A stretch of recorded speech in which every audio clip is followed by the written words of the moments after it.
एक बार की बात है। टूनी अंडे देने वाली थी, इसीलिए वो अपना घोंसला बना रही थी। चलो, जरा सा बच्चा है, फिर मेरा घोंसला बन जाएगा। फिर मैं यहाँ आराम से अंडे दे सकूंगी। चलो, मेरा घोंसला बन गया। बहुत मेहनत से मैंने अपना घोंसला बनाया है। अब मैं यहाँ आराम से अंडे दूंगी। तभी टूनी के पास कालू कौवा और गोरी कौवी आते हैं। आप दोनों यहाँ क्या कर रहे हैं? आप दोनों हमेशा मुझे तंग करते हो। चले जाओ यहाँ से। अरे, एक तो चोरी और ऊपर से सीना जोड़ी। तुम इतनी बड़ी चोर निकलोगी, मुझे पता नहीं था। ये आप क्या कह रही हैं? मैंने कोई चोरी नहीं की। जिस पेड़ पर तुमने अपना घोंसला बनाया है वो पेड़ हमारा है। मेरे पिताजी ने अपने बचपन में ये पेड़ लगाया था। कालू, तुम अभी के अभी इसे यहाँ से हटाओ। मैं इसे अपने पेड़ पर नहीं देख सकती। आप दोनों झूठे हो। मैंने बड़े ही मुश्किल से यहाँ अपना घोंसला बनाया है। मैं ये पेड़ छोड़कर कहीं नहीं जाऊंगी। लगता है तुम ऐसे नहीं मानोगी। अब देखो मैं क्या करता हूँ। अब देखो चिड़िया, हम क्या करते हैं। कालू और गोरी दोनों मिलकर टूनी के घोंसले को तोड़ देते हैं और वहां से चले जाते हैं। अब वो दोबारा कहीं भी घोंसला बनाने से पहले 100 बार सोचेगी। कालू, ये क्या किया? मैंने कितनी मेहनत से अपना घोंसला बनाया था। अब मैं अंडे कहाँ दूँ? कालू और गोरी बहुत बुरे हैं। वो हमेशा मुझे तंग करते हैं। टूनी वहां से अपने दोस्त कबूतर के पास आती है।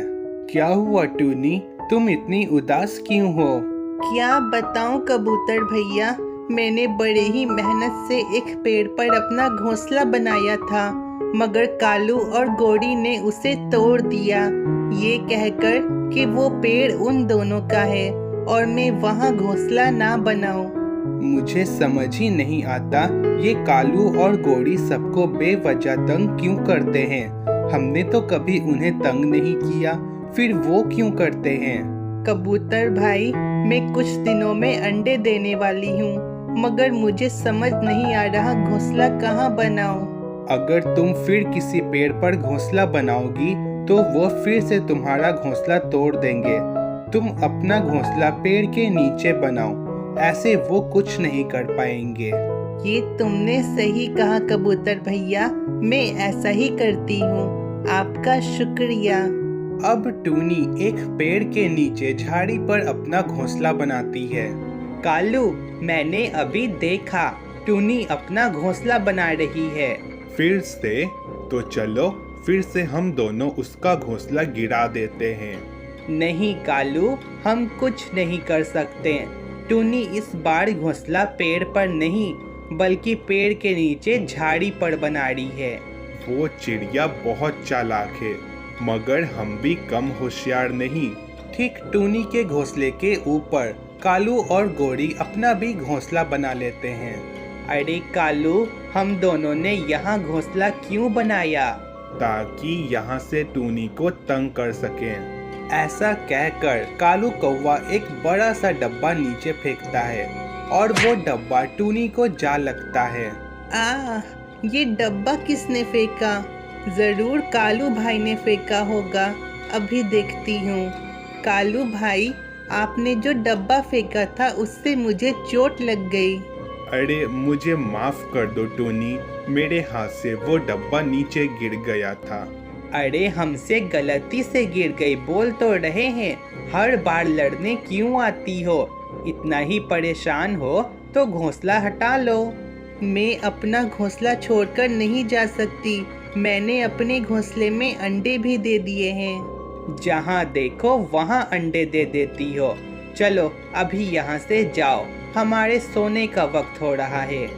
ऐसे कालू और गोरी रोज कुछ न कुछ टूनी के ऊपर फेंकते हैं। कभी कोई सामान फेंकते तो कभी टूनी के ऊपर पानी फेंकते। टूनी उन दोनों से बहुत तंग थी, मगर वो वहाँ से जा भी नहीं सकती थी। एक दिन जंगल में अचानक से जोरदार बारिश होती है। बारिश बारिश हो रही है, मैं भीग रहा हूँ गोरी। कालू, वहाँ एक पेड़ के नीचे चलो, जब तक बारिश रुक नहीं जाती हम दोनों वहीं रहते हैं। कालू और गोरी एक पेड़ के नीचे छिप जाते हैं। कब बारिश हो जाती है पता ही नहीं चलता। गोरी उधर देखो, बारिश हो रही है, मगर टूनी बड़े ही आराम से अपने घोंसले में बैठी है। उसका घोंसला पेड़ के नीचे है, इसीलिए बारिश का पानी वहाँ तक नहीं पहुँच पा रहा। मेरे बच्चों, देखो बारिश हो रही है। माँ, वहाँ दूर में जो दो कौवे हैं वो दोनों कौन हैं?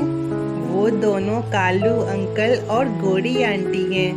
वो हमारे पेड़ के ऊपर रहती हैं। बारिश से बचने के लिए दोनों वहाँ हैं। माँ, ये वही दोनों हैं ना जो हमारे ऊपर रोज सामान फेंकते हैं और आपको चोट लग जाती है? हाँ मोनू बेटा, ये वही दोनों हैं। रात हो जाती है मगर बारिश अभी भी नहीं रुकती है। मुझे देख देख कर बहुत गुस्सा आ रहा है। बारिश रुकने का नाम ही नहीं ले रही है और वहाँ वो टूनी बड़े मजे से सोई हुई है। कालू, मुझे बहुत नींद आ रही है। ये बारिश कब रुकेगी? लगता है हम दोनों को रात यहीं पर बितानी होगी। कालू और गोरी दोनों वहाँ पर अपनी रात बिताते हैं और अगले दिन कालू और गोरी दोनों टूनी के ऊपर बहुत गुस्सा होते हैं। हमने रात कितनी मुश्किल से काटी, मगर ये टूनी बड़े मजे से अपने घोंसले में सोई हुई थी। मैं तो कहती हूँ फिर से इसका घोंसला तोड़ दो। हमें इस टूनी को जान से मारना होगा। मैं एक आरी से ये पेड़ टूनी के ऊपर गिरा देता हूँ। टूनी और उसके बच्चे खुद ब खुद मर जाएंगे। हाँ कालू, ये सही रहेगा। कालू कौवा आड़ी मांगने के लिए एक चिड़िया के पास आता है। मैं तुम्हें आड़ी तो दे दूंगा, मगर ये आड़ी बहुत तेज है, ध्यान से काटना। तुम फिक्र मत करो, मैं ध्यान रखूंगा। मगर इस आड़ी से काटोगे क्या? अरे वो मेरे पेड़ पर कुछ टहनियाँ उगाई हैं, तो मैं बस वही काटने जा रहा हूँ। अच्छा ठीक है, ले जाओ। अब कालू कौवा पीछे से पेड़ काटने के लिए आगे बढ़ता है कि तभी उसका पैर फिसलता है और आड़ी उसके ऊपर गिर जाती है, जिस कारण कौवा का सर कट जाता है और वो वहीं पर मर जाता है। कालू, कालू, तुम्हें ये क्या हो गया कालू? कालू कौवा दूसरे के साथ गलत करने जा रहा था, मगर उसी के साथ गलत हो जाता है। टूनी अब अपने बच्चे के साथ खुशी खुशी रहती है।